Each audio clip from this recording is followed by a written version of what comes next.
Muy buenas noches, ¿cómo están?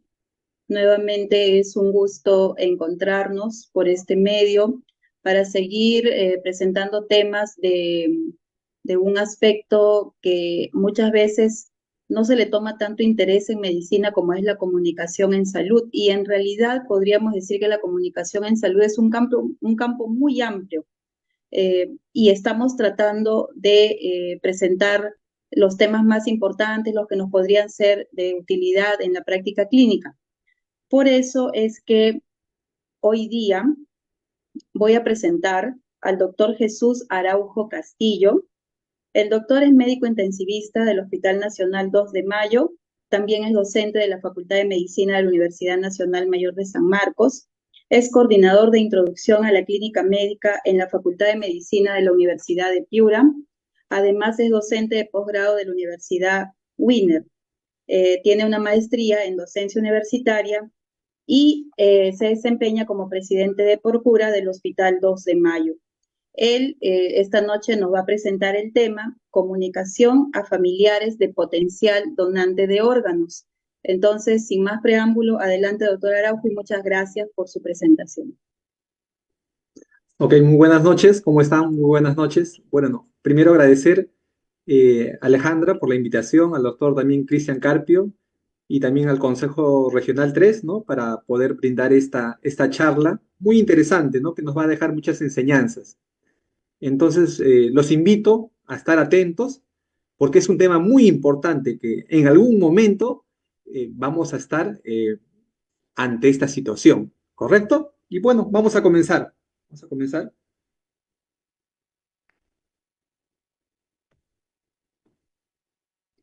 Ok, el tema es comunicación a familiares de potencial donante de órganos. Eh, ¿Cuál es el tema o la finalidad? La finalidad de esta disertación. La finalidad es que luego de esta presentación ustedes puedan conocer cuál es la metodología, ¿correcto? Necesaria para poder tener una comunicación adecuada. Cómo realizar una entrevista o una solicitud de donación de órganos a familiares, ¿correcto? Esto es muy importante. Otro punto es establecer, sobre todo, un vínculo, ¿no? Un vínculo con los familiares y sobre todo se evidencia, ¿no? La relación de ayuda en todo momento, ¿no? Nuestra carrera es una carrera de servir, ¿correcto? Pero eso lo tiene que evidenciar el paciente, ¿no? Entonces, esos son puntos muy importantes a tener en consideración para poder lograr un mayor acercamiento ante los familiares, ¿correcto? Como podemos ver en esta imagen, la comunicación es el punto fundamental. Como podemos ver actualmente, yo les cuento, los problemas médicos legales han incrementado en nuestro país.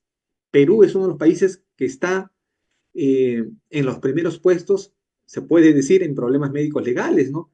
Y eso porque hay ciertas falencias, ¿no? En el cual tenemos que mejorar. Entonces, ustedes sabían que, por ejemplo, si nosotros logramos en el cual tengamos un paciente con muerte encefálica y este paciente no pueda donar, ¿correcto? Hay una gran cantidad de órganos y familiares, ¿no? Y familias, ¿no? En la cual se van a poder salvar. ¿Por qué? Porque estos órganos pueden ir hasta más de 10 personas, ¿no? Pueden salvar la vida a más de 10 personas. Eso es un punto importante a tener en consideración, ¿correcto? Entonces ya no estaríamos salvando una vida, estaríamos salvando a 10 vidas, ¿correcto? Y para esto, más o menos, es importante conocer cómo es la realidad de la donación de órganos y tejidos por millón de habitantes. Por ejemplo, acá podemos ver más o menos cómo estamos a nivel mundial. España, eh, cuánto es ¿no? La cantidad de pacientes, ¿no? Que donan, ¿no? Que donan por millón de habitantes, ¿no? Y esto ha variado de 38 a más o menos a 48 donantes por millón de habitantes, ¿no? Algo similar a la cifra en Estados Unidos que ha variado entre 38 a 45 donantes por millón de habitantes. En cambio, como podemos ver, en otros países han ido disminuyendo. Pero ¿cómo es la realidad de nuestro país? ¿No? En Perú, miren, veamos esto, miren, solo hay dos donantes. Y eso, dos, es mucho, a veces, algunos años ha variado, ¿no? Hay veces, en algunos años, puede haber 1 a 2 donantes por millón de habitantes. Miren, ¿no? Existe una diferencia abismal, ¿no? Acá les muestro otras estadísticas, por ejemplo, en mi hospital, en el hospital 2 de Mayo, que es el hospital donde laboro, como podemos ver acá. Son las cifras estadísticas. Por ejemplo, donantes generados, por ejemplo, en el 2014, ¿no? 3, en el 2015, 4, y de ahí 2016, 1. En el 2017 no hemos tenido, siendo un hospital nacional de referencia nacional, miren, 0 donantes en el 2017, 2018, 1, 2019, 1, 2020, 21, ninguno, ¿no? Por efectos de la pandemia que todos hemos vivido. 2022, 2, y 2023, el año pasado, 1, un donante, ¿no? Entonces, es una cifra alarmante. Esto es importante ¿para qué? Para poder mejorar las estrategias, ¿no? Porque hemos dicho, ¿no? Si nosotros tenemos un paciente que dona, ¿no? Que dona sus órganos, podemos salvar la vida aproximadamente a 10 pacientes. Eso es un dato muy importante a tener en consideración. Pero para esto vamos a mencionar algunos datos epidemiológicos muy importantes, como podemos ver acá. Por ejemplo, según el reporte de la Dirección General de Donación y Trasplantes del Perú, por ejemplo, en el año 2023, la cantidad de lista de espera aproximadamente, ¿no? Claro que esto varía de año a año, ¿no? Más o menos 74.781 pacientes, ¿no? Hay una inmensa cantidad en nuestro país que están en lista de espera, ¿no? Y que probablemente si no llega un órgano, probablemente fallezca, ¿no? Sin embargo, miren, existieron únicamente 62 donantes cadavéricos el mismo año, ¿no? Y asimismo, la tasa, miren, hay algo muy importante a conocer acá, la tasa negativa de los familiares actualmente superan el 70-80%. ¿Qué quiere decir eso?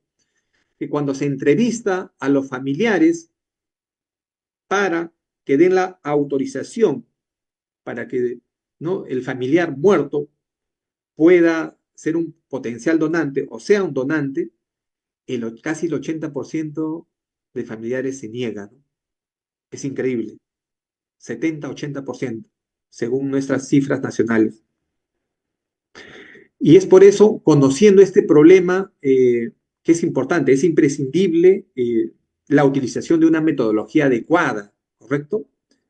Para todos nosotros, porque supuestamente eh, el fin primordial de nuestra carrera, nosotros que nos dedicamos a salud, es poder ayudar a nuestra población, ¿no? Eso es lo que siempre comulgamos y a lo que apuntamos como profesionales de la salud. Entonces, para esto, nosotros, miren, debemos mejorar la capacidad de comunicación, la capacidad de entrevista y solicitud de autorización para la donación, ¿no? Por parte de los profesionales de la salud, en la cual nosotros estamos inmiscuidos, en la cual nosotros jugamos un rol importante.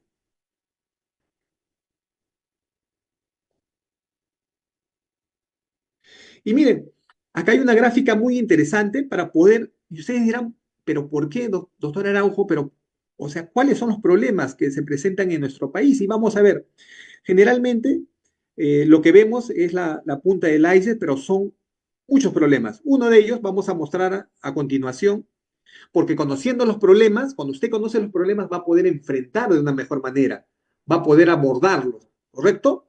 Uno, por ejemplo, es la fuga de pacientes con muerte encefálica. Muchas veces, donde nosotros trabajemos, puede ser en un centro de salud, puede ser en un hospital, en una clínica, vamos a tener pacientes que sufren una lesión a nivel cerebral, una noxa, un traumatismo encefalocraneano, un ACV hemorrágico, un ACV isquémico catastrófico, puede ser también una lesión por proyectil arma de fuego.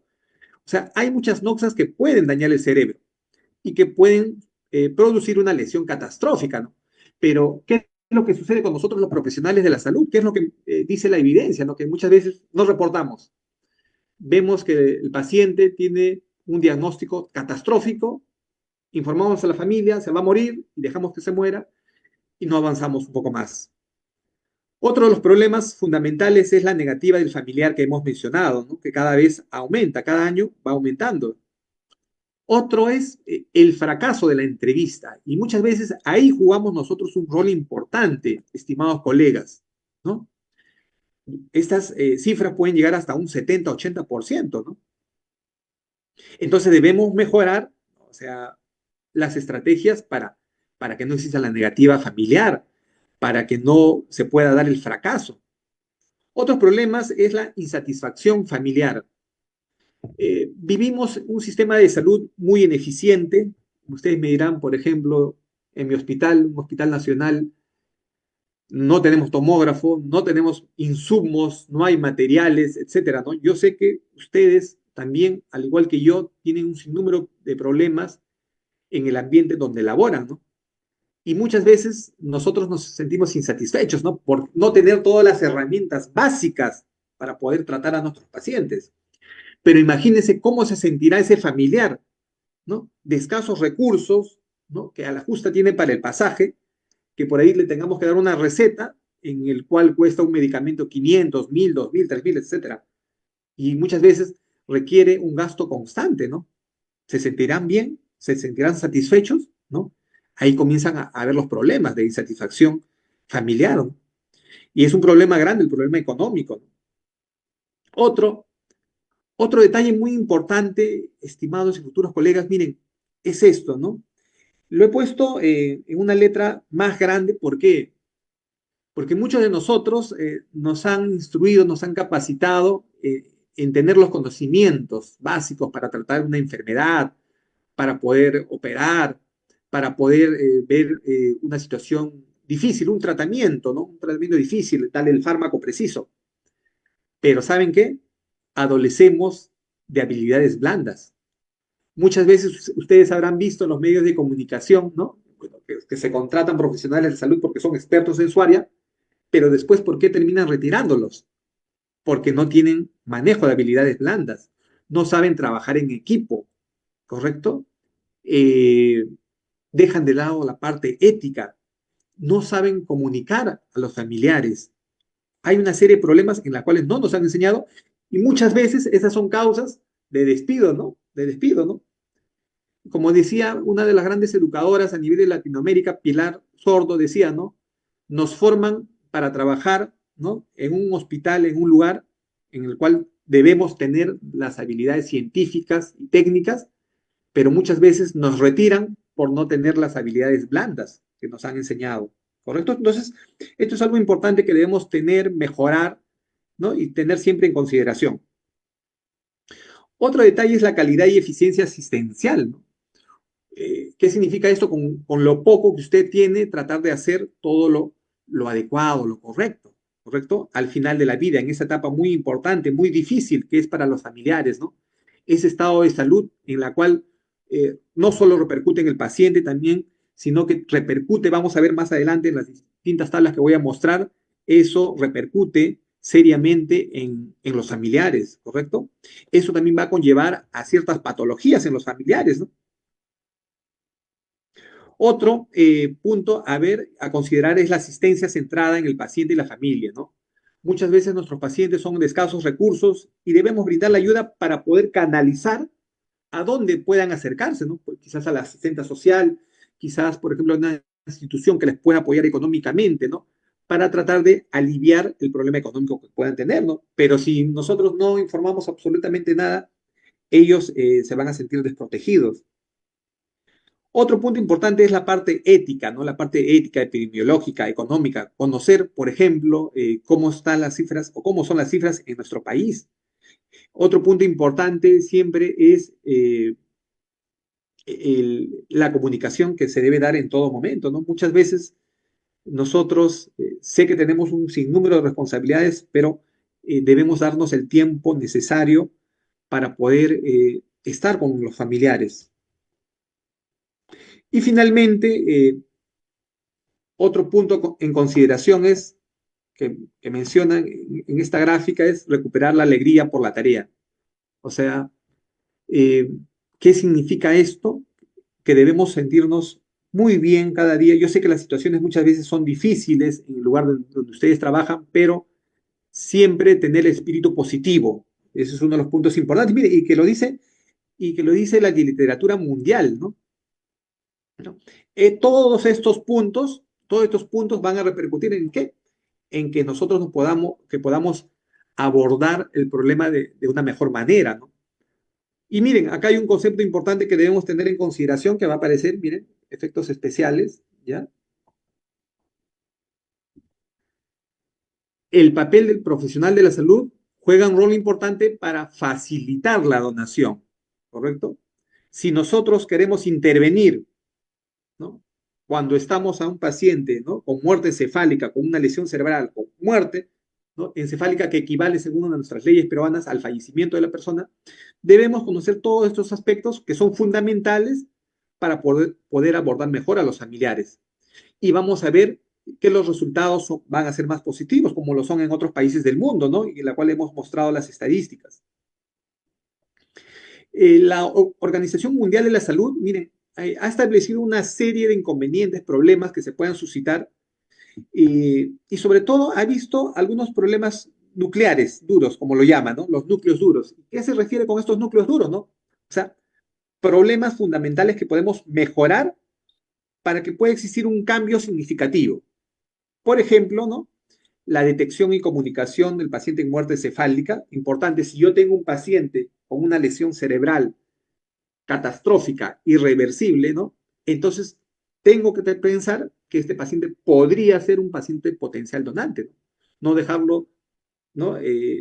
Abandonado o que fallezca y punto, ¿no? Siempre hay que pensar la posibilidad de que podemos salvar más vidas, ¿no? Otro detalle a mejorar es que existe mucha negativa familiar, ya lo hemos visto, 70-80%, y bueno, y todas nuestras estrategias deben estar guiadas en esto, ¿no? ¿Por qué? ¿Qué es lo que sucedió, ¿no? ¿Qué es lo que sucedió con el familiar? El problema no se trata solo cuando llega a nuestro servicio, ¿no? Muchas veces el familiar ha tenido problemas en otros servicios, quizás en la emergencia, etcétera, y hay veces, como dirían los expertos, ¿no? Eh, Hay una frase, me acuerdo que decía el doctor Salomón Zavala, uno de los expertos a nivel nacional en la parte ética, decía, ¿no? Eh, Muchas veces tenemos que acercarnos con voz baja, no con voz autoritaria, ¿no? Muchas veces bajando la cabeza, mostrando nuestras manos, ¿no? Y que vea que realmente lo que vamos a comunicar es sincero, y que también repercute en nosotros la situación muy negativa y desfavorable. Esos pequeños detalles, como decía el doctor Salomón Zavala, son muy importantes que ve el paciente, que ve el familiar del paciente, ¿correcto? Y que influyen muchísimo, ¿no? ¿No? En las decisiones que pueda tomar la familia. Otro punto importante, otro núcleo duro a mejorar son las contraindicaciones médicas y las fallas en el sostén, en el soporte. ¿Qué significa eso, no? Los problemas que puede haber, ¿no? Muchas veces hay problemas médicos legales, pero estos problemas médicos legales en el cual el paciente se puede complicar, y estos pacientes no se complican porque nosotros lo hacemos adrede, se complican porque es parte de la enfermedad, pero eso hay que explicarlo, les cuento. Yo actualmente tengo muchos colegas en la unidad de cuidados intensivos, ¿no? En la cuales tienen problemas médicos legales, están en denuncias, ¿no? Por asesinato culposo y, por ejemplo, y los quieren meter presos, les cuento, ¿no? Pero ya investigando, ¿no? ¿Y saben por qué ha avanzado más este problema, ¿no? Porque no comunicamos, ¿no? De manera efectiva. Cuando ingresa un paciente a una sala de hospitalización, a una unidad crítica, siempre es importante informar que el paciente, bueno, se va a hacer todo lo posible para que pueda mejorar de ese estado de enfermedad, pero también es importante mencionar, ¿no? Que puede, ¿no? Que puede ser que se complique, ¿no? Puede ser que se complique y esto repercute en su salud y puede hacer, ¿no? Que tenga, ¿no? Que el paciente no vaya bien, se complique y también puede hacer que fallezca, ¿no? Entonces, siempre es importante utilizar ese término puede, ¿correcto? ¿Por qué? Porque muchas veces si un paciente va a un hospital, a una clínica, a un centro de salud, eso puede suceder, ¿no? Pero si nosotros decimos, ¿no? Va a mejorar al 100%, no se preocupe, todo está bien, no. Hay un pequeño porcentaje de pacientes que se complican, ¿no? ¿Correcto? Entonces, eso es importante, que ellos conozcan, ¿no? Todo lo que puede suceder.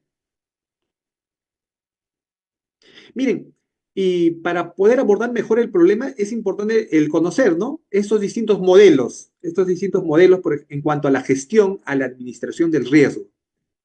siempre van a existir problemas, siempre van a existir situaciones en las cuales nuestros pacientes se puedan complicar. Y muchas veces, ante ese problema, nosotros vamos a afrontarlo y tener una conducta o gestión ultra adaptativa en la cual vamos a aceptar el riesgo, vamos a correr riesgo, ¿no? ¿No? También hay situaciones en las cuales nosotros vamos a tener una alta fiabilidad, vamos a saber gestionar el riesgo, ¿no? Vamos a tratar de no buscar, vamos a tratar de prever, vamos a tratar de informar en todo momento, ver las probables causas de complicaciones, estar alertas, ¿no? Que es una conducta en la cual debemos de considerar. Pero hay otro modo de gestión ante el riesgo, ¿no? Que está de rojo, en la cual todos nosotros debemos tener en consideración, ¿no? La gestión del ultra riesgo, ¿no? Sobre todo evitar el riesgo, ¿no? Siempre es importante conocer el contexto, evitar el riesgo en lo posible, ¿no? Mediante las medidas de protección para nosotros, para los pacientes, ¿no? Para el entorno, para los familiares, ¿no?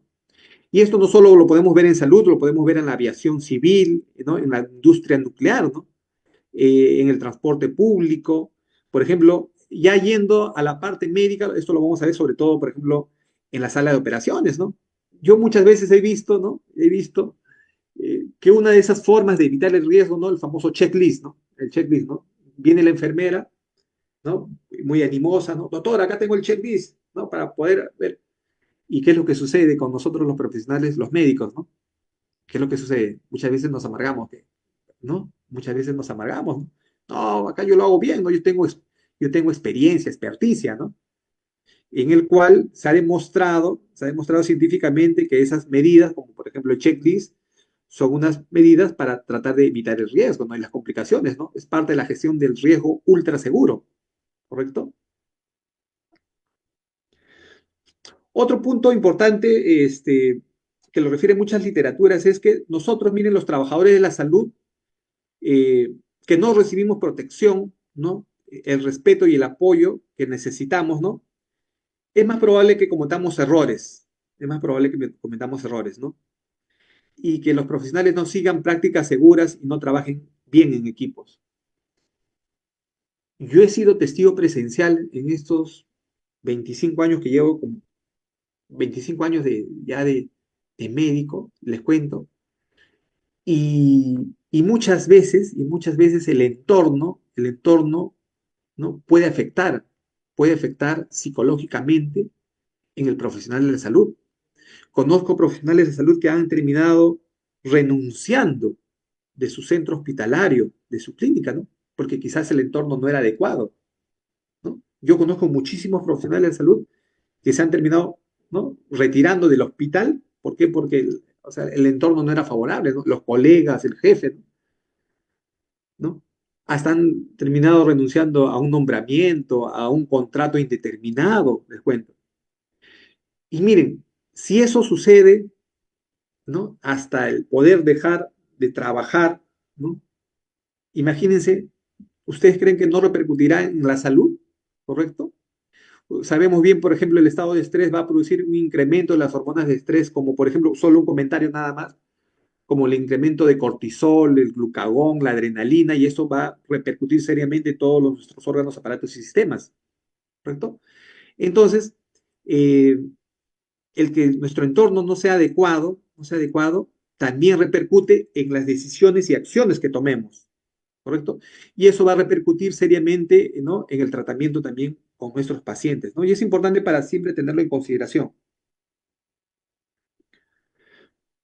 Acá hay una pregunta, que muchos estudios se preguntan, valga la redundancia, ¿no? Que se hacen, ¿no? ¿Qué impacta negativamente en las personas, ¿no? Por qué las personas, los profesionales de la salud no hacen su trabajo bien? ¿Por qué hay veces los familiares ofenden? Muchas veces he visto que también maltratan al personal de salud, ¿ah? Eh, ¿A qué se debe? Vamos a conocer, miren, ¿no? Es importante conocer que el sufrir daño físico o emocional afecta a la persona, ¿no? No solo a nosotros, también a los familiares, ¿no? Imagínense un familiar que está esperando todo el día, toda la noche, espera el momento del informe médico y por ahí nosotros nos negamos, ¿no? Nos negamos, o por ahí salió el familiar a comprar un medicamento, salió el familiar a comprar un medicamento y nosotros estuvimos llamando, bueno, y de ahí ya nos olvidamos del familiar, decimos, no, ya lo estuve llamando, ya no doy más informe, el informe. Luego el familiar quiere recibir informe y nos negamos, ¿no? Eso también va a afectar a la salud emocional de los familiares. Otro punto importante es la tolerancia, ¿no? Al comportamiento, ¿no? Irrespetuoso. Por ejemplo, ¿no? Un ejemplo, imaginemos, muchos de nuestros familiares, por ejemplo, de los familiares de los pacientes van a acudir en un horario determinado, en una hora determinada, pero hay veces, hay personas que trabajan, ¿no? Trabajan y no pueden acudir en ese tiempo, en esa hora de visita, ¿no? Y hay veces acuden un tiempo después, se acercan al lugar donde estamos laborando y piden el por favor y nosotros muchas veces nos negamos, ¿no? Yo lo digo porque lo veo, ¿no? No, no, no, ya pasó la hora de visita, ¿no? Ya no pasa nadie, ¿no? Entonces debemos ser más tolerantes, ¿no? Más tolerantes. Digo, ok, que pase un ratito el familiar, si bien es cierto, ya pasó la hora. Eso es un problema también que se ve, ¿no? En la negativa de las personas. Otro, la ambigüedad de los roles. ¿Esto qué significa? Siempre debemos trabajar en equipo y enseñar que eh, quien da el informe final de la situación del paciente es el médico tratante. Muchas veces existe, por ejemplo, otros profesionales que también están alrededor del paciente que informan, ¿no? Que informan a los familiares. Es importante también el tener en consideración y poder vigilar, chequear, ¿correcto? Eh, Otro también ver el trabajo inútil. ¿Qué significa eso? ¿Qué dice la literatura con esto, no? Por ejemplo, ¿no? Muchas veces, ¿no? Nosotros dejamos recetas, yo lo he visto, en el cual nuestra letra no es adecuada, nuestra letra no es adecuada, y por ahí el familiar comete el error de comprar otro medicamento, ¿no? ¿no? Y muchas veces, ¿qué es lo que sucede, no? Nosotros, con una voz algo iracunda, ¿no? Señora, esto no es el medicamento adecuado, ¿correcto? Por favor, traiga esto, eso no sirve. Lo he visto, ¿no? Y desmerecemos el trabajo que han hecho, el de ir y buscar en diferentes lugares, ¿no? Eh, para conseguir quizás un medicamento que estuvo mal escrito por nosotros, ¿no? Debemos también valorar ese detalle. Bueno, señora, admito, bueno, que ha estado buscando, le pediría por favor, mire, también admitir si alguna vez cometimos un error, ¿no? Admito el error, si quizás mi colega no escribió muy bien, le pido las disculpas del caso, por favor, pero el medicamento que se necesita es este, ¿no? Lo voy a escribir con letra clara, y yo voy a estar aquí atento, y si por ahí no le dejan entrar, voy a hablar también con el personal de vigilancia para que usted pueda tener las facilidades del caso, ¿no? Correcto. Eso también, esos detalles también son importantes, ¿no? Que se ven día a día. Otro, y siempre tenerlo en consideración, el trabajo en equipo, lo fundamental, ¿no? Informar también. Yo, por ejemplo, generalmente cuando paso visita en la unidad de cuidados intensivos y cuando veo también a pacientes críticos en otras áreas, por ejemplo, puede ser en hospitalización, emergencias, ¿no? Eh, Siempre informo, ¿no? Al resto de trabajadores de la salud, ¿no? Cómo está yendo, para que ellos también sepan, ¿no? Sepan la situación, cuáles son los planes a seguir. Y en esto, por ejemplo, voy a poner un ejemplo de lo que sucedió, que nos deja muchas enseñanzas. Miren, presten atención, por favor. En Chiclayo sucedió un caso real en el cual había un paciente con muerte encefálica, ¿correcto? En el cual se le habían hecho todas las pruebas eh, para evidenciar y confirmar el diagnóstico de muerte encefálica. Había tenido un accidente automovilístico y tuvo una hemorragia cerebral. Y entonces el médico que estaba a cargo informa a los residentes, ¿no? Bueno, entonces que puedan pasar los familiares, y a despedirse, ¿no? A despedirse del paciente, ¿no? Que iba a ir a otro hospital para que donara los órganos, para que done sus órganos. Y entonces había colocado en la historia, en la historia clínica había colocado, ¿no? Becuronio, ¿no? Un fármaco becuronio, ¿no? Administrar, por ejemplo, 2 miligramos, ¿no? Antes de que pasen al paciente, antes de que pasen los familiares. El becuronio es un fármaco, es un relajante muscular. Lo que pasa que algunas veces se aplica, está indicado. ¿Por qué? Porque el paciente en muerte encefálica muchas veces puede hacer algunos movimientos, algunos reflejos bruscos o espontáneos, algunos movimientos, sobre todo de miembros inferiores, ¿no? También conocidos como el reflejo de Lázaro. Se conoce también como reflejos espinales que se pueden dar en un momento a otro, de un momento a otro, ¿no? Y que puede parecer que el paciente está moviendo las piernas, ¿no? Y entonces el médico había escrito la historia, pero no había comunicado verbalmente a la licenciada que es la quien administra el fármaco, ¿correcto? ¿No? Porque era una indicación que sucedió varias horas después de la visita médica. Entonces la enfermera no se enteró, pasa el familiar, pasan dos familiares y cuando están pasando a despedirse, ¿no? Estaban llorando y ven que el paciente con muerte encefálica comienza a mover las piernas. Estaban dos familiares y en ese momento dicen, ¿no? Está vivo, está vivo, está vivo, ¿no? Salieron corriendo, llamaron a todos los otros familiares, ¿no? Ingresaron todo el núcleo familiar, más de 10 personas, traumatizaron al personal médico, al personal de enfermería, ¿no? De Chiclayo, ¿no? Y hicieron la denuncia, ¿no? ¿No? Están matando a mi familiar está vivo, ¿correcto? Y miren, y hasta ahora ese grupo de profesionales está en juicio, les cuento, está en juicio, ¿por qué? Porque no hubo la comunicación adecuada, no hubo el trabajo en equipo adecuado. Si nosotros como profesionales médicos dejamos la indicación, la historia clínica, es importante también comunicarlo y que esa comunicación sea efectiva, ¿no? Licenciada María, licenciada Rosita, licenciada Alejandra, estoy indicando en el RP, vamos a administrarle este medicamento, por favor, ¿correcto? Le vamos a administrar, por ejemplo, becuronio, ¿correcto? ¿Escuchó el fármaco? Ah, sí, doctor. ¿Escuchó el fármaco? ¿Qué fármaco, licenciada? Ah, becuronio, doctor, me dijo. Sí, becuronio le dije, ¿no? En la dosis. Para que lo administre ahora, por favor. Ok. Porque muchas veces nosotros podemos comunicar algo, pero la comunicación no es efectiva, no lo entendió bien. Entonces debemos siempre percatarnos de que esta comunicación sea efectiva. Y miren lo que le sucedió a los colegas y el equipo de profesionales en una provincia de nuestro país, ¿no? Que actualmente afrontan un problema judicial, ¿no? Judicial. ¿Ya? Entonces, esos detalles son muy importantes a tener en consideración, ¿no? Otro también punto importante es el reconocimiento entre nosotros, ¿no? Eh, por ejemplo, ¿no? Este martes estuve de guardia en el hospital, tuvimos pacientes, ¿no? Muy delicados, ¿no? Y una de las conductas, por ejemplo, que vi en mi colega, ¿no? El enfermero a cargo estaba toda la noche transfundiendo, dando paquetes globulares, medicamentos, ¿no? Al día siguiente estaba muy cansado, ¿no? Y se acerca el médico tratante, le da la mano, muchísimas gracias, licenciado, por su apoyo. Estamos dejando al paciente muy estable, está más estable de lo que llegó, ¿correcto? Y en ese momento, ¿saben lo que me percaté? Le salió una lágrima al licenciado, ¿no? Nunca nadie le había dicho eso, imagínense, ¿no? O sea, esos pequeños detallitos, ¿cuánto tiempo nos demoró? ¿30 segundos? ¿Un minuto? Y nunca lo debemos olvidar, ¿no? Nosotros como profesionales de salud, muchas veces jefes del equipo de salud, ¿no? Podemos hacer el reconocimiento de nuestro grupo de trabajadores, ¿no? Del resto de profesionales de la salud, ¿no? Miren, no hay necesidad muchas veces, ¿no? Quizás de regalar un premio, pero miren, esas palabras, ¿no? Para que todo el equipo pueda sentirse bien, ¿no? Son muy significativas, ¿no? Les estoy comentando un ejemplo que lo vi este martes, ¿no? El día de ayer para hoy, ¿no? ¿Correcto? Muy bien.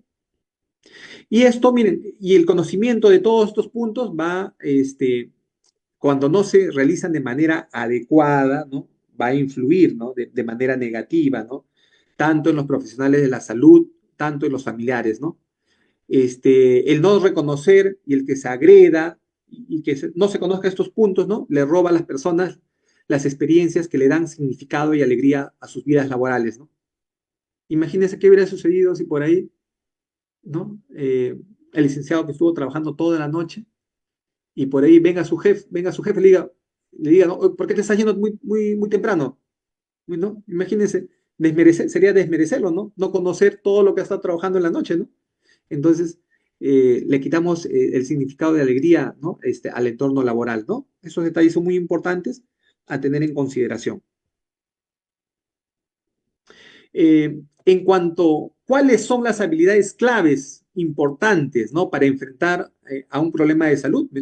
Importante la conciencia situacional, cómo está el entorno, cómo es la situación del familiar, si el familiar viene de provincia, si el familiar se quedó toda la noche esperando, si el familiar no comió. Es importante también la toma de decisiones, que esto lo conozca todo el equipo de salud, la comunicación de lo que se está haciendo, de lo que se está realizando, los procedimientos que están haciendo, comunicar, ¿no? Comunicar a los familiares, comunicar al equipo de salud, importantísimo, y que no solo escribamos en la historia clínica, ¿no? Sino que también comuniquemos de manera efectiva. El trabajo en equipo, que ya lo hemos mencionado, el liderazgo, ¿no? Nosotros muchas veces los médicos como jefes de ese equipo de trabajo, importante, ¿no? Tenerla en consideración, que es muy importante el trabajo del resto de profesionales, ¿no? Que todos jugamos un rol importante, ¿no? Y mencionarlo, ¿no? Referirlo, ¿no? Muchas gracias, Rosita, gracias por traerme estos paquetes globulares, ¿no? ¿No? Sé que has estado esperando, ¿no? Has estado esperando, sí, doctor, he estado esperando media hora esperando ahí en la puerta, ahí reclamando, y me pudieron dar, gracias Rosita por traerme los paquetes globulares. Ahora vamos a transfundir al paciente y con lo que tú has traído, ese plasma, por ejemplo, ese plasma va a evitar que siga sangrando. Ese paquete globular va a mejorar, por ejemplo, la hemoglobina, ¿no? Por ejemplo, ¿no? Es importante el liderazgo que en todo momento se note, ¿ya? Otro punto importante, el manejo del estrés. Siempre, siempre en situaciones delicadas, difíciles, vamos a ver, va a aflorar el estrés, ¿no? Eh, Siempre, y cómo abordar eso, ¿no? ¿Cómo abordar eso, ¿no? Quizás con eh, primero eso va a depender de cómo nos comportemos, la actitud que tengamos, ¿no? La actitud que tengamos, ¿no?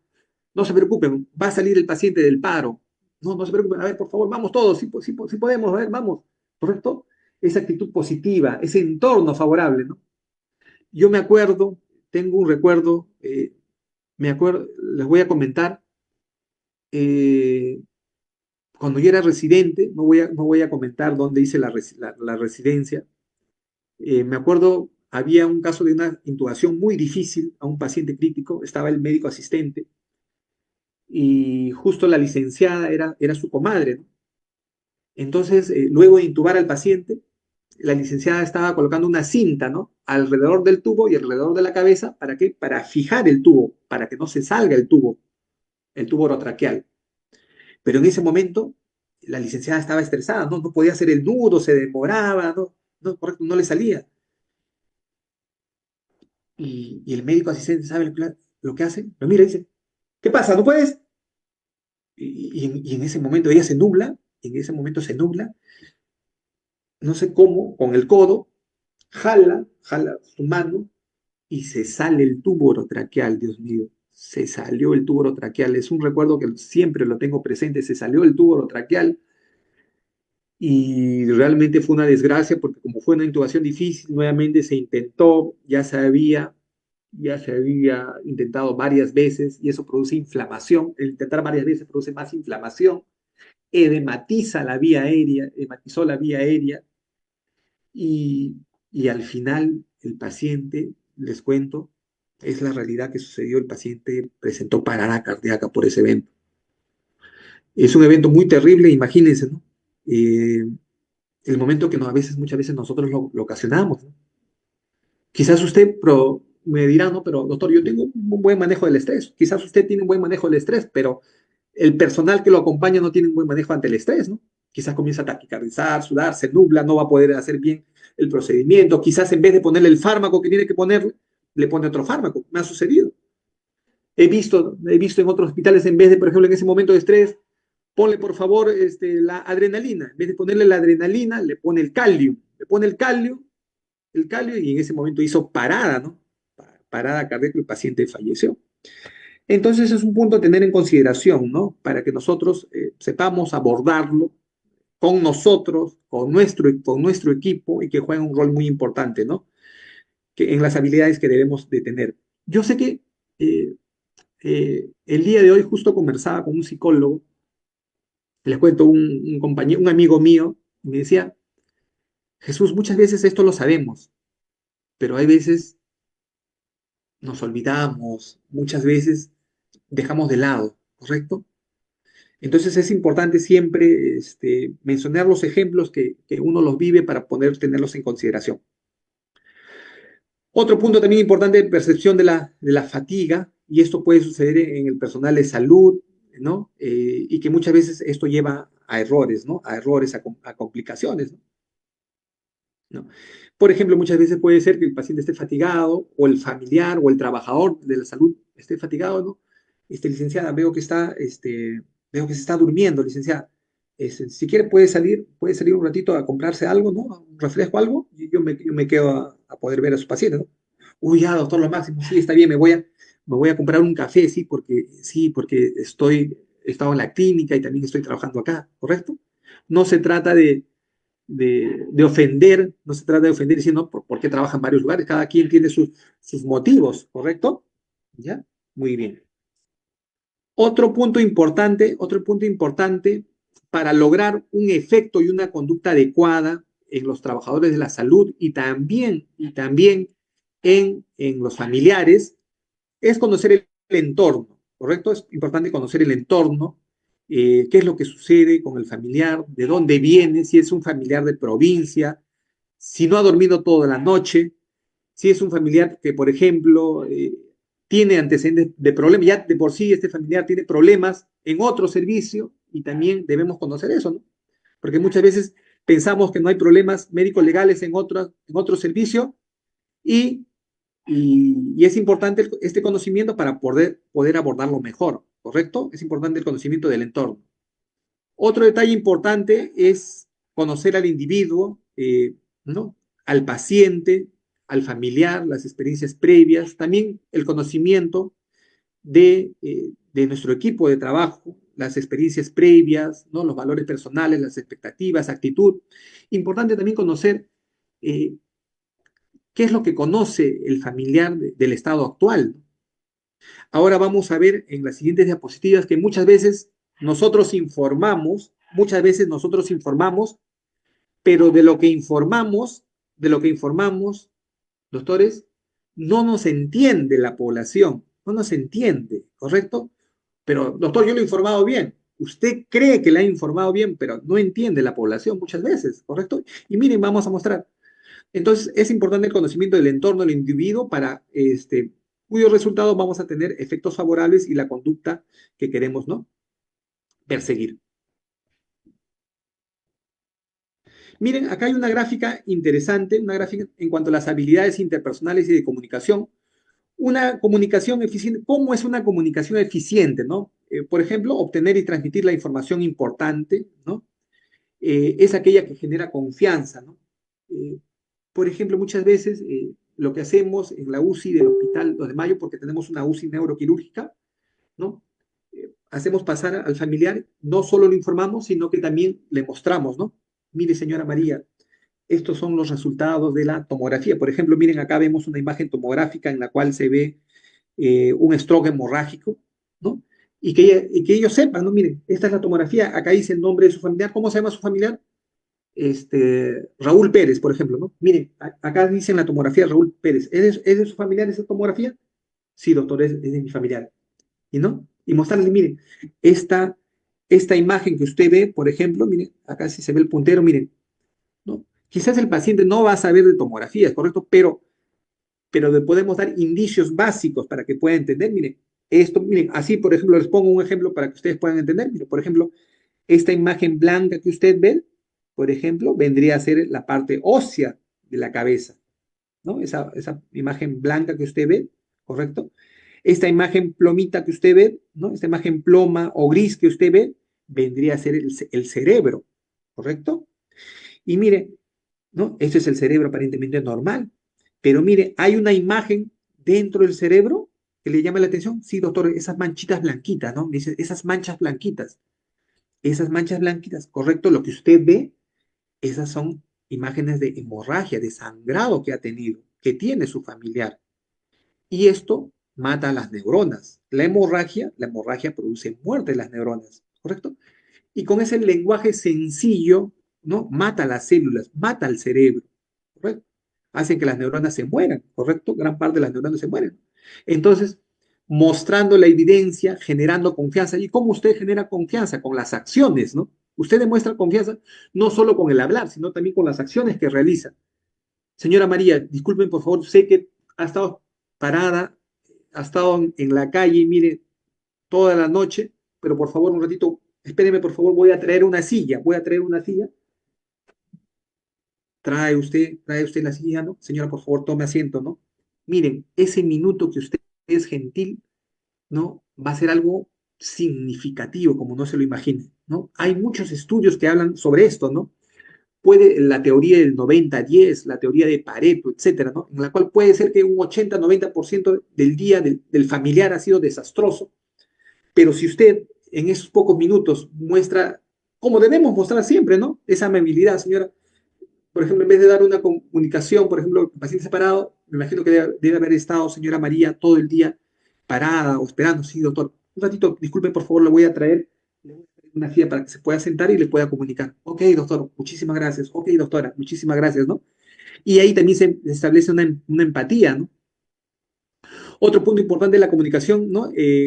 Desarrolla el trabajo en equipo, ¿no? Mostrarle, mire, señora María, lo que pasa, han venido también otros profesionales a ver a su familiar, ha tenido una lesión cerebral, están viniendo los neurocirujanos, mire, mire acá le muestro por favor, miren, quizás miren, esta es la hojita de interconsulta, ¿no? Doctor, ¿qué es eso, no? Es una hojita que nosotros hemos hecho a otras especialidades, hemos llamado, por ejemplo, hemos llamado a neurocirugía, a infectología, miren acá le muestro la hojita de las interconsultas, ¿no? Mire, sobre todo algunos datos puntuales, ¿no? No ir en mucho detalle, ¿no? Acá dice el nombre de su familiar. Ah, sí, doctor, sí, dice el nombre familiar. ¿Qué fecha? Mire, ¿qué fecha dice? Ah, dice doctor, 19 de noviembre, ¿no? Ah, le hemos hecho esta interconsulta ayer. ¿A qué servicio? A ver, por favor, lea qué servicio. A neurocirugía. Uy, ¿verdad, doctor? Sí. ¿Han llamado ustedes a neurocirugía? Sí, hemos llamado a neurocirugía, ¿correcto? Ellos también han venido, ¿no? Porque si el paciente o si el familiar no lo ve, va a pensar que no se ha hecho, ¿no? No se ha hecho, ¿correcto? En cambio, si usted muestra en unos pequeños minutos, ¿correcto?, del trabajo que también han hecho otros profesionales de la salud, esto va a evidenciar un trabajo en equipo, ¿correcto? Que usted no está trabajando solo, que usted no pueda cometer el error solo, sino que también hay un gran equipo de profesionales que está trabajando en conjunto. Y eso también es parte de la comunicación eficiente, no solo que usted informe un diagnóstico, eso también. Y todo esto conduce a buenos resultados sanitarios también, ¿no? Otro punto importante es las relaciones terapéuticas óptimas, ¿no? Señora, le estamos dando este medicamento, pero no está mejorando, ¿no? No está mejorando. Entonces, por eso hemos llamado a los otros profesionales, a los infectólogos, para en conjunto, ¿no? Para en conjunto. Por ejemplo, generalmente, como dice la literatura que debemos abordar, ¿no? Que ellos sepan, por ejemplo, detalle, ¿no? Señora Rosita, cuando usted tiene un problema en casa, ¿qué hace? ¿Se queda con el problema o llama a toda su familia? ¿No? Doctor, sí, tiene razón, llamo a toda mi familia, ¿no? Igual nosotros, como el caso de su familiar es delicado, estoy llamando a mis otros colegas, ¿correcto? Están viniendo de las distintas especialidades para poder solucionar mejor el problema de su familiar. Que vea eso, eso es importante, ¿no? Pero si no lo ve, va a pensar que no se ha hecho absolutamente nada, ¿no? Entonces, ¿cómo sería una comunicación deficiente? Por ejemplo, una comunicación en la cual no abordamos eso, ¿no? En la cual genera desconfianza, no mostramos datos, no mostramos imágenes, ¿no? Hay ineficiencia, todo esto también aumenta los costos, genera una insatisfacción del paciente y la familia, ¿correcto?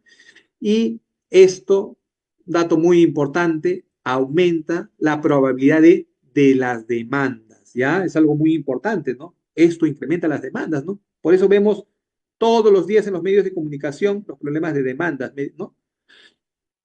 Entonces, otro punto importante en cuanto a las habilidades interpersonales de comunicación, ¿no? Es la comunicación centrada en el paciente y en la familia, la comunicación interprofesional, importante que comuniquemos también a los otros trabajadores, ¿no? El caso que les puse, ¿no? Del colega de Chiclayo que, no, que puso la indicación en el RP, en la historia, pero no se acercó a informar a la licenciada, ¿no? Al final tuvo problemas catastróficos que actualmente siguen enfrentando los profesionales de la salud de provincia, ¿no? Otro detalle es la comunicación dentro de los sistemas de atención de la salud, ¿no? ¿Esto qué significa? Por ejemplo, si yo puedo comunicar personalmente, es mucho mejor, ¿no? Si yo tengo un ambiente adecuado, ¿no? Por ejemplo, ¿cómo se sentirían ustedes si yo le comunico en el pasadizo cerca del ascensor? O lo llevo a ustedes para informarles en un ambiente un poquito más personal, en la cual se pueda sentar, ¿no? ¿Correcto? Eso también influye de manera significativa, ¿no? A las personas.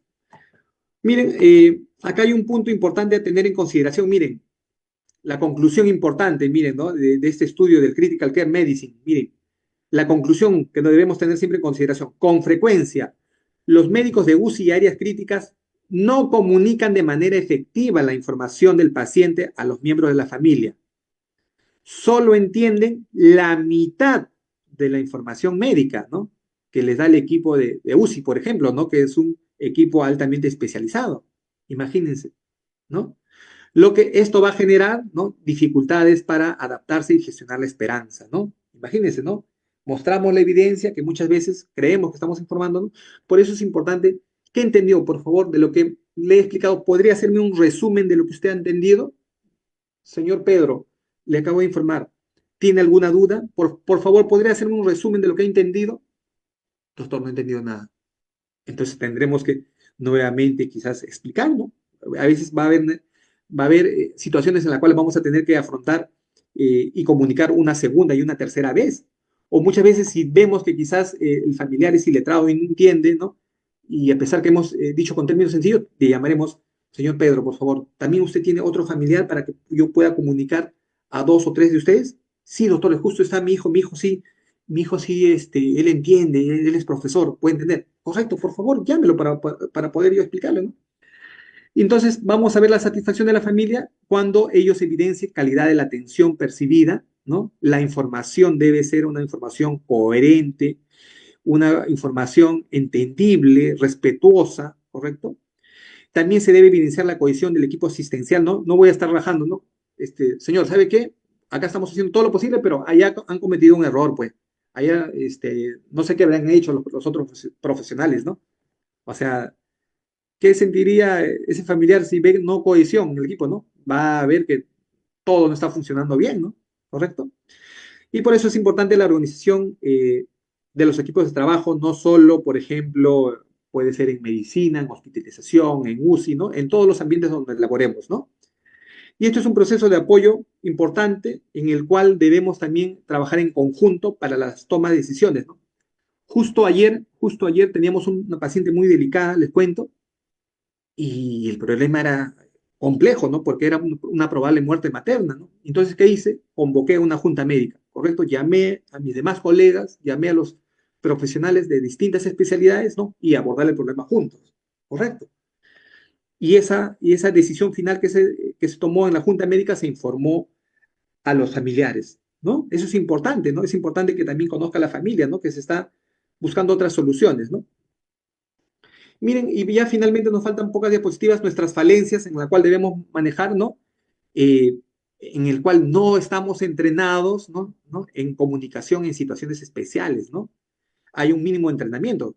Hay cursos como estos que son muy importantes para que usted pueda tener un mejor entrenamiento, ¿no? Para tratar de evitar la medicina a la defensiva, ¿no?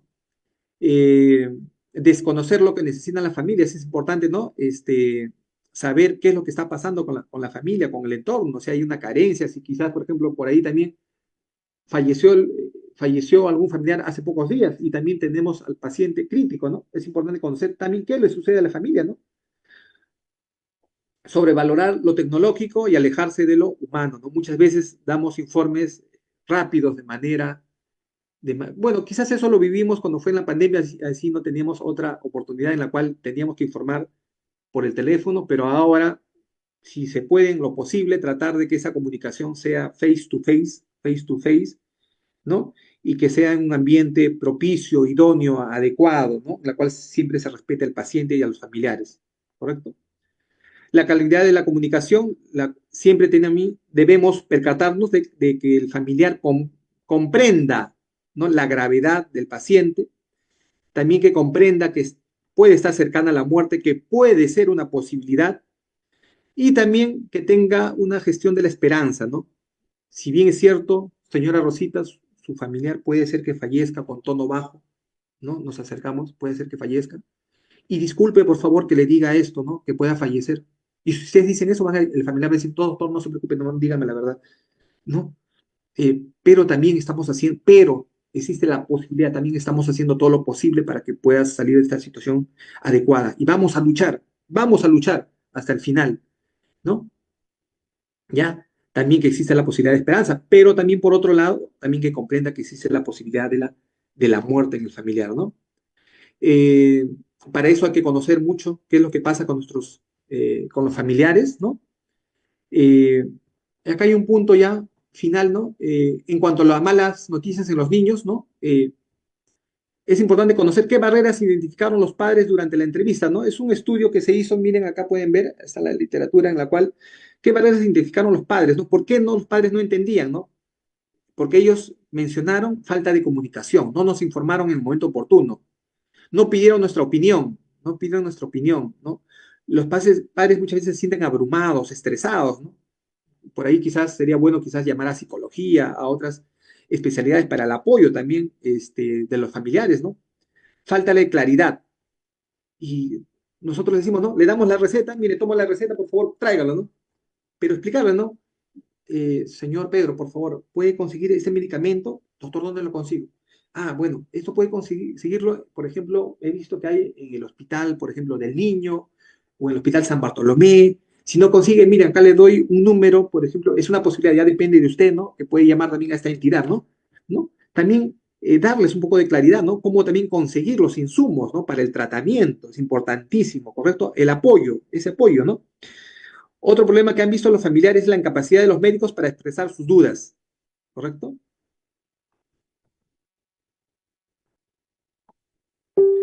Eh, no programar conversaciones de seguimiento, informamos solo una vez y ahí nos quedamos. Importante que la conversación sea frecuente, ¿no? Cómo va la situación del paciente. Cuando demos la información en grupos grandes, ¿no? Eso es algo que no mantiene el equilibrio. Es importante, ¿no? Que cuando nosotros informemos sea un grupo reducido, un ambiente adecuado, ¿no? Siempre importante corroborar que el paciente los familiares del paciente no tengan dudas de la información, ¿no? ¿Entendió? ¿Tiene alguna otra duda? Por favor, ¿tiene alguna otra duda? Eh, y también evitar los mensajes, ¿no? Ahora que todo es virtual, es mejor, ¿no? Afrontarlos, ¿no? Personalmente. Tratar de evitar la comunicación indirecta, ¿no? Y sobre todo, por ejemplo, tratar de evitar la mala comprensión de la terminología médica, ¿no? Tratar de utilizar un lenguaje más sencillo, más apropiado, ¿no? Para los familiares, ¿no? Y finalmente, miren, ¿cuáles son los problemas que suceden también en los familiares? Miren, ¿no? 3 meses después del alta de la UCI, hasta el 70%, ¿no? De los familiares sufre síntomas de ansiedad. Los familiares también sufren de depresión, ¿correcto? Miren, dice la literatura. Miren, hay una serie de problemas, ¿no? Durante la estancia en un lugar crítico, ¿no? Hay problemas de depresión, ¿no? Hay problemas, por ejemplo, ¿no? De ansiedad, ¿no? ¿Correcto? Problemas en el trabajo, ¿no? Que va a tener que afrontar el familiar, ¿no? Y que persisten durante muchos meses, ¿no? Y que pueden persistir también después que fallece el familiar o que después que ha pasado una situación crítica. Lo mismo. Miren, por eso es importante, mire, conocer, por ejemplo, cuando estemos ante el familiar de un paciente, que sepan cuál es el diagnóstico. El punto importante es que sepan cuál es el diagnóstico. Miren, en resumen, ¿no?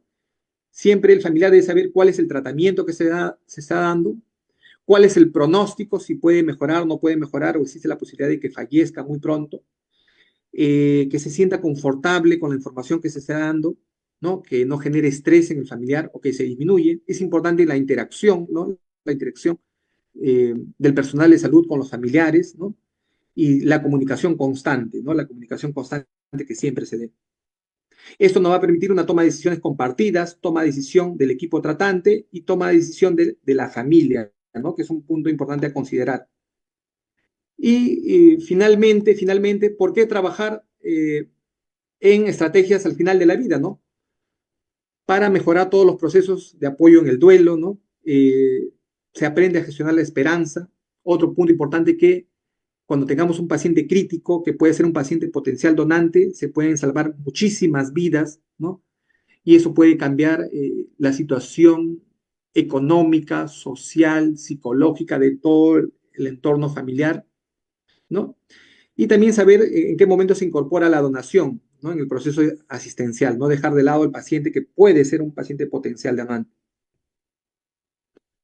Y por último, ¿no? Es importante mejorar las estrategias de los diagnósticos de pacientes críticos, profesionalizar el soporte del donante, ¿no? Y mejorar nuestras habilidades, ¿no? Lo que hemos escuchado ahora, ¿no? Mejorar las habilidades de comunicación ante los familiares, ¿no? En una situación crítica, ¿no? Este es un algoritmo, ¿no? Final, mire, cuando un paciente tiene una lesión cerebral, ¿no? Siempre es importante contactar, ¿no? Contactar a los profesionales de la salud en la cual vean este problema, los profesionales de Procura, que tienen que también que ver con la donación de órganos. Si se logra contactar, ¿no? Si puede este paciente crítico ingresar a UCI, si ver importante si tiene el diagnóstico no de muerte encefálica, si tiene el diagnóstico de muerte encefálica, si el diagnóstico es sí tiene, entonces se puede ver la posibilidad que este paciente sea un potencial donante, ¿no? Donante. Y bueno, ahí culminamos. Gracias. Bien, bien, muchísimas gracias, Jesús. De verdad que este tema eh, es complejo, es sensible también, ¿no? Un tema sensible y preocupante porque deja un mal sabor el dato que presentaste al inicio de que lamentablemente nuestro país no es buen ejemplo en la cultura de donación de órganos, ¿no? Y ahí justo confluyen varios puntos que también has tratado, que son eh, varios factores familiares del paciente y de su enfermedad y también haciéndome a culpa del personal de salud, ¿no? En realidad es un tema bien sensible y solamente puedo decir que se han presentado aspectos técnicos, científicos, herramientas muy útiles, muy prácticas y también algo incluso filosófico, porque has hablado de esperanza, hemos hablado de muerte, de vida, y no es sencillo. No es sencillo, pero son temas que se tienen que tocar y justamente por eso estamos acá, porque no solamente el personal de salud se debe capacitar, sino debe de llegar a la población para que se vaya empoderando, informando sobre este tema, ¿no? Entonces, justo a eso va, tengo una pregunta. Eh, ¿Es cierto o no que todavía existen mitos entre el personal de salud en cuanto a la donación de órganos, a la muerte encefálica, por ejemplo, también, ¿no? Todavía puede haber mitos, desconocimiento ante un paciente potencial donante de órganos o muerte encefálica. Correcto, gracias Alejandra por muy buena la pregunta. Sí, miren, eh, quien les habla, en todos estos años, como médico especialista en la unidad de cuidados intensivos, he elaborado en múltiples hospitales y también revisando la literatura, muchas veces desconocemos el término de muerte encefálica, ¿no? Cuando hablamos de muerte encefálica, según las guías nacionales e internacionales, estamos hablando de un cese irreversible, irreversible a nivel cerebral. O sea, hay muerte neuronal irreversible, tanto de la parte supratentorial, la parte del cerebelo y del tronco, ¿correcto? Esas estructuras importantes, ¿no? Hay una muerte. Y para poder hacer ese diagnóstico, ¿correcto? Se tienen que hacer pruebas, ¿no? Se tienen que hacer pruebas, ¿no? Por ejemplo, ver no solo los reflejos, que exista la ausencia total de los reflejos. Otro punto importante, que exista una anoxia muy severa, ¿no? Por ejemplo, yo no puedo decir que el paciente probablemente esté en muerte encefálica si no ha habido un trauma, una lesión catastrófica, ¿correcto? Porque si yo veo una tomografía y esa tomografía está normal, pero el paciente está en coma, no puedo hablar de muerte encefálica. Generalmente tiene que haber un antecedente catastrófico, una lesión por proyectil de arma de fuego, un infarto extenso, bilateral, una lesión hemorrágica. Y luego de esto, de este antecedente importante, no tiene que estar bajo los efectos de algún fármaco tampoco, ¿no? Porque puede ser por ahí consumió algún fármaco y lo está llevando al coma, ¿no? Tiene que estar fuera de algún fármaco que esté deteriorando la vía y que también se tiene que hacer pruebas, ¿no? Como por ejemplo un Doppler a nivel cerebral, por ejemplo, Doppler a nivel cerebral. Hay pruebas en la cual se ven, por ejemplo, las pruebas vestibulares, en la cual se va eh, instilar, por ejemplo, agua helada a una cierta temperatura, para que no se, al final, cuando un paciente está en muerte encefálica, no hay ningún reflejo. Una prueba importante, el test de apnea, de manera general, en el cual, ¿no? Se deja al paciente, ¿no?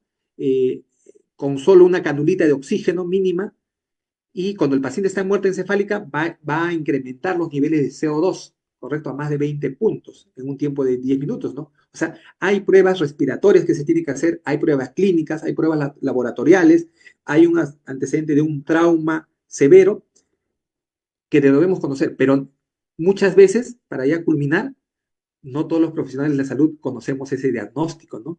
Y por eso estamos acá, ¿no? Para poder conocer, ¿no? A veces pensamos también, por ejemplo, que un paciente que ha quedado secuelado, que a veces se queda postrado, en un estado, por ejemplo, en el cual no responde a estímulos, pensamos que es un paciente con muerte cerebral, ¿no? Un paciente con muerte cerebral, todo el cerebro se muere, las neuronas se mueren, ¿no? Es un estado irreversible. Y otro punto importante, el paciente con muerte encefálica, el muerto está.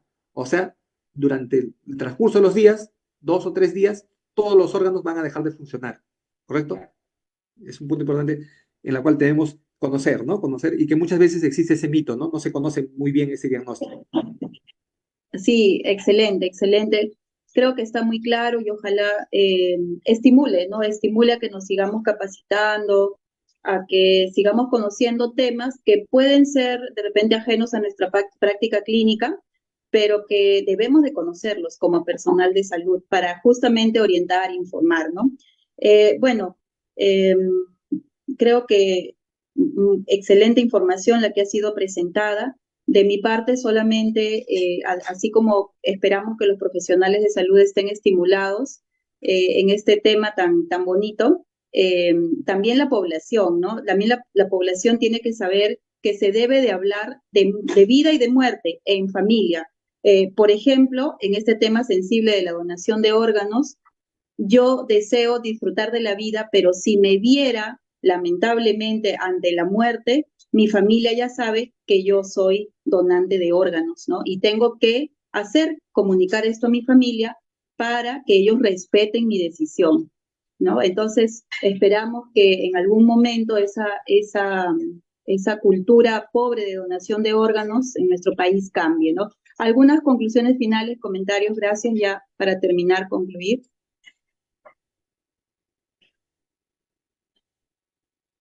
Eh, bueno, finalmente, una conclusión final eh, que debemos tener presente siempre es el trabajo en equipo, ¿ya? El trabajo en equipo es importante. Las decisiones o acciones que tomemos, informarla al equipo multidisciplinario, también informar a los familiares, siempre tener presente el respeto, ¿no? El respeto, ¿no? Y qué es lo que está viviendo ese familiar, qué es lo que está sufriendo o pasando durante todos esos días.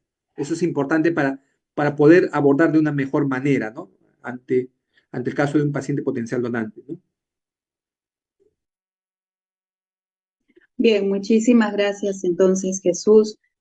Un tema que esperemos que se amplíe, que se sensibilice y como dije al inicio, en algún momento lo detallaremos más en compañía de antropólogos, sociólogos, comunicadores sociales, periodistas, porque este es un tema que da para más, ¿no? Muchísimas gracias a nombre del Comité de Educación Médica Continua del Consejo Regional 3 de Lima. Muchísimas gracias. Buenas noches.